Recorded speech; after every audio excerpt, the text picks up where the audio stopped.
Oklahoma State Representative Jason Murphey sponsored the legislation. Joins us now live from Oklahoma City. Representative Murphey, good of you to join us. First of all, why did you see a need to have students carry concealed weapons on college campuses? Is there a problem of such significance that this is necessary in your opinion? I believe so. The bill and the language that I filed was in a direct response to the Illinois incident as it happened. And the idea being that in many states in the past few years, we have concealed carry laws that allow states to address the issue of allowing citizens to defend themselves. But these college campuses are wide open areas. In Oklahoma, some of our universities are bigger than some Oklahoma towns. And it creates this gun-free bubble where criminals can enter knowing that it's highly unlikely that, at least legally, a prospective victim will be able to defend themselves. All right, so you're reacting to, obviously, Illinois and Virginia Tech, but to the best of your knowledge, there's been no direct threat or problem like this in your home state of Oklahoma, has there been? Not mass shootings or anything like that, but it seems like you can hardly look at the news nationwide anymore without seeing violence that's committed on college campuses in some form or another. Now, under this bill, who precisely would be allowed to carry concealed weapons?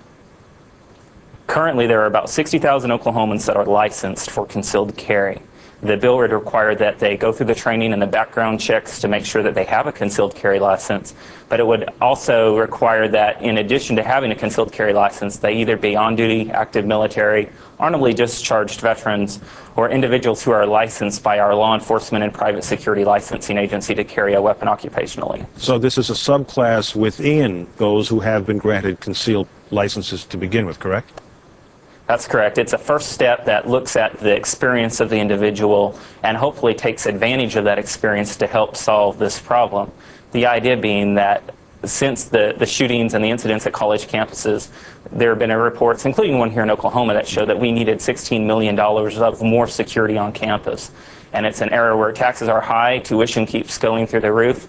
Real honestly, government and state universities just can't afford that kind of expenditure. So why shouldn't we at least take advantage of a program that's worked very well for the last 12 years in Oklahoma, which would cost very little to the state, and that's to take advantage of the training that our military veterans offer us and our concealed carry program. How would you precisely, I'm sorry, I didn't mean to interrupt you. How would you enforce this? I mean, how would you be able to distinguish, without patting people down and asking for their permits, you know, who meets this subclass threshold and who doesn't? Very simply, we have a state licensing agency, the Oklahoma State Bureau of Investigation, that licenses individuals with concealed carry in Oklahoma. No, I understand that.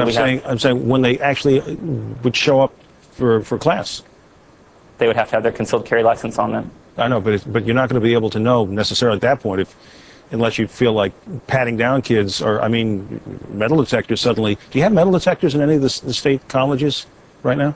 The bill has an exception for those areas that have controlled access, where you have screening devices and immediately available security personnel. So the idea is if everyone is disarmed, then it's a level playing field. So if those mechanisms were in place, then the university could still set policy behind those barriers. Okay, I got you. Where does this stand in terms of, you have a state senate that needs to act on this as well, I presume, right?